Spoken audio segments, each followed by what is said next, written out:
एक दुर्लभ side effect की चिंता ने कुछ देशों को बच्चों के लिए कोविड-19 के खिलाफ वैक्सीनेशन की नई रणनीति अपनाने पर मजबूर कर दिया है।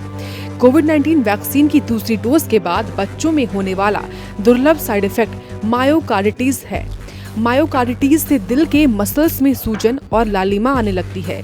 रिपोर्ट के अनुसार इंग्लैंड, नॉर्वे और हांगकांग समेत कई देशों के अधिकारियों ने 12 वर्षीय और उससे अधिक उम्र वाले बच्चों को फाइजर बायोटेक वैक्सीन का सिंगल डोज लगाए जाने की सिफारिश की है।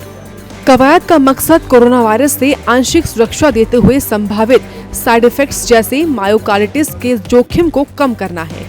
रिपोर्ट के अनुसार इस आयु ग्रुप में mRNA की वैक्सीन के दूसरे डोज के बाद कभी कभार देखा जाने वाला रिएक्शन मायोकार्डिटिस है।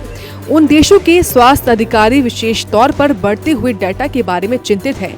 उससे पता चला है कि दिल की सूजन मायोकार्डिटिस किशोर और युवा वयस्कों में वैक्सीनेशन के बाद ज्यादा आम हो सकती है। हालांकि सिर्फ mRNA वैक्सीन के दूसरे डोज के बाद जोखिम बहुत कम और महत्वपूर्ण है, लेकिन संख्या ने जोखिम फायदों के गणित को उन देशों में बदल दिया है जहां संक्रमण के नए मामले ज्यादा कम हैं।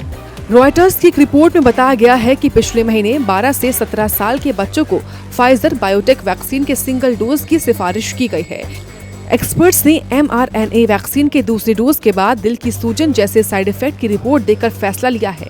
इंग्लैंड और नॉर्वे में भी अधिकारी 12 से 15 साल के बच्चों के लिए फाइजर बायोटेक वैक्सीन के सिंगल डोज की सिफारिश कर रहे हैं और अतिरिक्त डेटा के आने तक दूसरे डोज पर फैसले का इंतजार करने की बात कही है।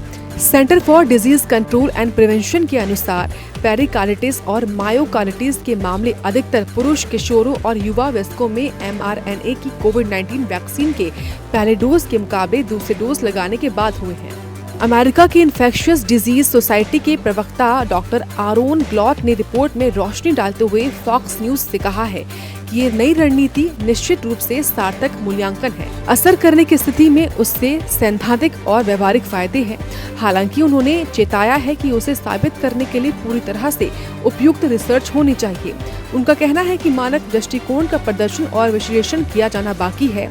स्वास्थ्य एजेंसी CDS की वेबसाइट पर कहा गया है, ये रिपोर्ट दुर्लभ है और रिकॉर्डिटिस और मायोकार्डिटिस के संभावित जोखिम से कोविड-19 वैक्सीन लगवाने के संभावित फायदे अधिक हैं।